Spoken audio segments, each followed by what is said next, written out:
Hi everyone, welcome to the Navigant Credit Union Broadcast Center. I'm GoLocal News Editor Kate Nagel. Thanks for tuning in this Wednesday afternoon for the 4 p.m. show. I'd like to thank Laura Afonso for hosting the food and beverage at the 3 p.m. hour. But would like to welcome in my first guest, Jeff Sullivan, the director of the newest production at the Barker Playhouse in Providence, The Shadowbox. Jeff, thanks you for joining today. Okay, thanks for having me. You know, I love talking about theater and acting and directing, and especially the Barker Playhouse, so I appreciate the opportunity.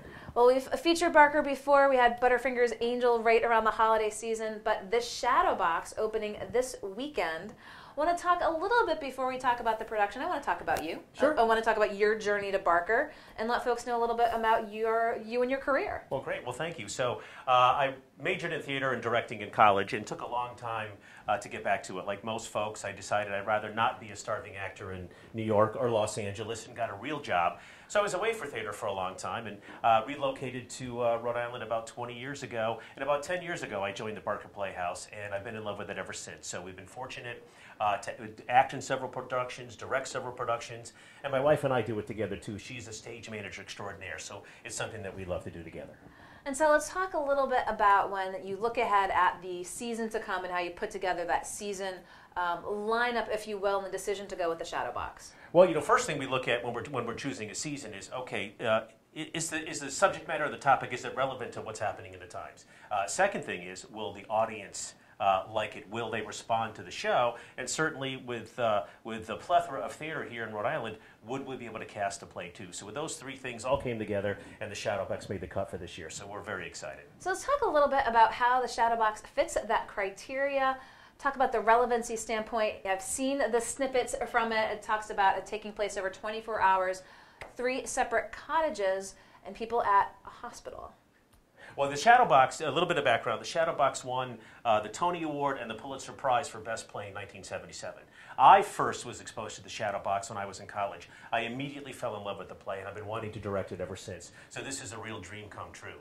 As you mentioned, the play takes place over a 24-hour period on cottages of a private hospital. The story centers around 3 people who are experiencing end-of-life issues, and they agree to be part of a psychological study into death and dying. And what I love about the play is the message. It's about life and love and what really matters. This smell, this touch, this look, those kinds of things. And I think what you like about the play is the dialogue. It's warm, it's beautiful, and it's funny all at the same time. And you know, today we need more warm, beautiful, and funny.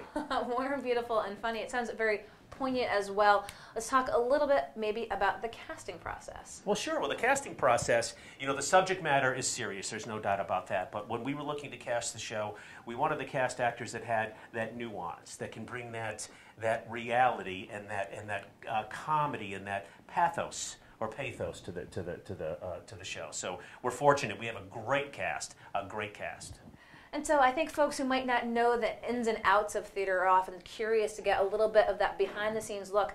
So the Shadowbox is decided upon. You go through the casting process. Go through a little bit of the nuts and bolts about just what it takes to put on a production of this magnitude. Well, you know, what's interesting about the players is that we put on theater for the members, by the members. So everybody here is a volunteer. So if you're ever interested in learning what it's like to be on stage or what it's like to work backstage, definitely check us out. Well, the first thing is it comes down to the casting, and I think that all starts with the director. You know, for me, I want to have a vision of the play. What is it that the play is all about?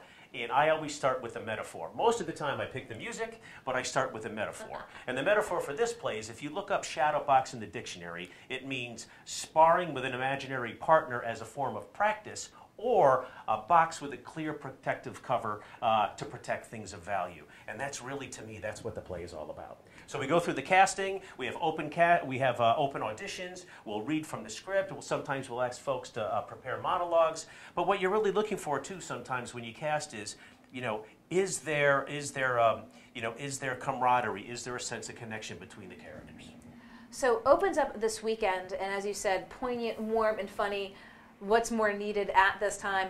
Give us a little bit of the nuts and the bolts of the run of the production, and of course we'll be providing links for folks who are watching as well. Okay, great. Well, the play opens this Friday, 7:30 at the Barker Playhouse, 400 Benefit Street. We run 2 weekends, Friday, Saturday, and Sunday. Friday and Saturday at 7:30, Sundays at 2 p.m. For more information on how to get tickets or learn more about the Playhouse, please visit playersri.org. Did I steal your thunder there? No, absolutely. We'd always like to give a double whammy. Once when you're listening now, once when we have a link up later. You know, folks can't be reminded too many times about where to find more information as well. What else should folks know about this production as they're sitting here watching? And as we've talked about, Rhode Island has such a great theater scene. And as you said, making the plug for the Shadow Box again, giving that warmth, that human quality that you say that people you think are really in need of at this time. Well, what's really interesting, I think you'll find about this play is it does take place in the 70s, so we're doing it as a period piece. So the costumes and the way we're approaching it, it's a little nostalgic, certainly, but at the same time, I think people resonate with the story and the message. What really matters is the love that we have for each other. I think that's what's going to resonate the most. Well, it sounds like in these kind of winter months, having something a little warm and fuzzy might be just what the doctor ordered. Now, I don't want to get ahead of our skis here as to say what's next besides maybe taking a deep breath after this run of the Shadow Box. Well, you know, what's next for my wife, Bonnie, and I is we're going to take a little bit of a break is what we're going to take. But we have a couple other plays coming up, so definitely check out the Barker Playhouse. The schedule will be there, and you'll be able to purchase tickets there, too. Well, I appreciate you taking the time to come down the hill here downtown and talk with us. I know we're sending you back up for rehearsals. But Jeff Sullivan, director of the Shadow Box at the Barker Playhouse, thank you so much for taking the time to come down and tell us a little bit more about the show. Kate, my pleasure. Thanks very much. Well, we're going to tack from theater to education here in the Navigant Credit Union Broadcast Center, so don't go anywhere. We'll be right back.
Hi, everyone. Welcome back to the Navigant Credit Union Broadcast Center. I'm GoLocal News editor Kate Nagel. I'd like to welcome now my next guest, a familiar face, Keith Oliveira, the Executive Director of the League of Charter Schools here in Rhode Island. Thank you for coming in today. Always a pleasure to be here, Kate. Because it's a busy week for the League. Tomorrow is the Charter Public Schools Fair at Times Square STEM Academy. And wanted you to come in to let folks in the community know, again, about this fair, sort of open house, if you will, for potentially interested students and families. Well, I appreciate the opportunity. The Charter School Fair is one of our signature events for the League, and what it is, it's an opportunity for all Rhode Island families to come and learn about our charter schools, what they have to offer. It's a prelude to the upcoming charter school lottery. And so you can come and meet representatives from each of our 19 members of the League of Charter Schools, hear about their schools. If you're interested, you can apply online for the upcoming lottery. And it's just a way to come and for the community to come out, learn about our charter schools. And it's for those families that are really interested in high quality public education options. And this is the event to learn more about our schools. Do you find when parents and families come to these events, do they know specifically the schools that they're most interested in, or are they generally looking to get more information about just the participating schools in general? I think it's one-stop shopping for them, and so they know what grade level that their students are in, so they'll come in and they'll see what schools actually serve those grades. That's the starting point. Yeah, and that's the starting point, and then they make their decision from there. But it's generally they start with where the kid is, and they'll come and see what schools have to service that age group. And how's the format? As you said, the representatives of some of the schools are there. Is it just conversational, just sort of maybe waiting a turn or two if they're talking with parents or might be interested from a school, but just having that opportunity to have the representatives from the school to answer questions? Yes, an opportunity just to engage with folks from the school. And so each school has their own table set up, and families can just circle the room. We've got like 19 schools. It's in the gymnasium of Times Square Academy, which is a big gymnasium. And so families, they'll get a sheet that lists all of the schools, the grade levels that they serve, where they're located, and then they can take that sheet and go to each of the tables, and there's a representative from each school at the table that has materials about this school. But they also have, some of them will actually have their laptops because they have online admissions or online applications. And so if a family is interested, they can go right there and apply to the school right there, and then their application will be submitted for the lottery. So before that leads me up to my next question with the lottery. What's the turnout generally like at these events? I'm sure you're there and talking with parents there as well. Do you get a big turnout? Last year it was hugely successful. We got a big turnout. We had over 600 folks who signed in on a sign-in sheet. So yeah, it was a huge turnout. It speaks to the demand and the interest for in charter schools, and so we expect that there'll be equally a significant turnout tomorrow. So that leads, of course, to the next question. Let's go back to last year's lottery, because some families might know, the public might know as well, the demand far outweighs the ability to accommodate the families that are looking for a public school option. The demand is so huge in Rhode Island, and there's such limited space in our charter schools. Last year when we did our charter school, I think I might have been with you just after our lottery last year, we had, across all of our charter schools, 19 members of the League of Charter Schools, not including the mayoral academies, but just the League. We had over 12,000 applications for admissions for just over 1,000 seats. And so that just speaks to the demand for charter schools, and there's more seats to be made available, and which is what we advocate for. So you wear many hats as executive director, between talking to the families, dealing with the schools, and also dealing with the General Assembly. Of course, there are policy issues as well associated with the league and the needs, and sort of always that push and pull of the existing capacity and, as you said, the potentially need for more. Tell us a little bit about maybe what the 2019 General Assembly session looks like for the league as you're up there talking with lawmakers about the needs of the public charter schools. Well, I'm hoping that it won't be as tumultuous as in the past several years. There's always this tension between, how do we provide more school choice and opportunities within the public school sector without having a significant fiscal impact on the existing traditional districts. So that's always that tension, and what is the right balance of growth, of choice and opportunity without significantly doing harm to the public school districts, which I understand. As being a former president of a Providence School Board, I also understand that tension, and so we always try to navigate the politics of that at the General Assembly. There's always funding debates, of course, that go on, but let's talk a little bit about the potential for expansion, because again, as there's is mandated and by the state, I mean, there's a finite amount of expansion possibilities possible. Talk with us a little bit about what that state of the state is right now, with what the future could hold for public school opportunities. I think there's room for growth, particularly in our urban communities with, like Providence, Northern Rhode Island, and Woonsocket, where there is still some capacity to grow charter school seats, and for the districts to be able to absorb those loss of students and resources. So there's one school that's already in the pipeline that's scheduled to open next year, the Wangari Maathai Charter School. It's going to be a middle school over on the south side, or the west end of Providence. But then there are, and I was just speaking with folks at RIDE, there's about another 4 or 5 applications that are about to be applied for to get into the queue. Into the queue itself. And so we're seeing that there's some increase in the desire to start new charter schools as well, which is a good thing. So of course, I want to talk a little bit about what we reported and other folks had as well, the recent RightCast test scores. Yeah. Like every place across the state, there was a wide spectrum of performance, especially amongst the public charter schools, some high-performing ones, some ones in need of some remediation. Let's talk a little bit about when those test scores came out and the league, and even on a school-by-school basis, how they absorbed that information and said, okay, what do we need to do from here?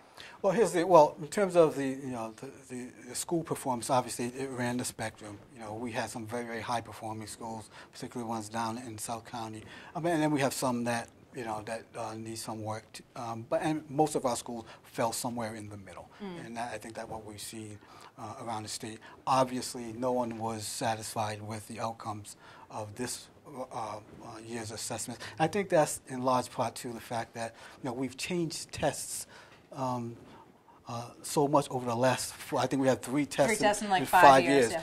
And so the way it works is, schools, how they develop their academic programs is you'll have a curriculum that's aligned to a certain set of standards, and your assessment assesses how you're performing towards those standards. Well, when you have a different test 3 out of 5 years, how do you plan the longitudinal consistency of your academic program when you're being set in a different way? I think what we need as a state now is just some consistency and continuity and commitment to a long-term system. And I think schools can then adjust to that system. Yeah. There have been a number of discussions around that. We've talked with Neil Steinberg at the Rhode Island Foundation as he's convened a table of stakeholders to look at that long-term approach. Representative Joe McNamara introducing legislation concerning, again, those standards and how they're applied throughout the state as well. Another thing that Representative McNamara was looking at attendance. Let's talk a little bit about the aspects of the charter schools beyond just the test scores and really what those metrics are that the schools are looking at, because there's plenty outside of the test as well as looking to prepare kids for the I think you raise a good point, because the state, in addition to having a new assessment, we have a new accountability system, and that's how we measure the performance and quality of the schools themselves beyond just absolute proficiency on the standardized assessment. But this new ESSA system, they call it, also looks at not just absolute proficiency, but growth. And not just growth, but so the growth of not just your overall student population, but they also look at subgroups. So you look at your ELL learners, you look at how your low-income students are performing. And so you're not just looking at the school's performance or the general student body, but you're looking at the subgroups. And so, but they also look at metrics on climate and culture.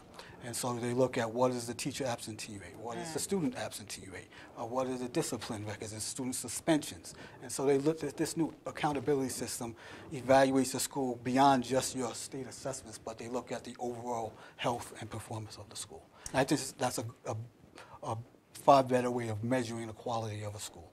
So as we're here in the beginning of 2019, Keith, give us maybe a little bit of the broad overview of kind of what are the biggest challenges facing public charters at this time, and then we'll go into where the opportunities are. Well, the challenges are just as any school districts have, just public schools in general, is how do you design schools that meet the needs of actually who the students actually are.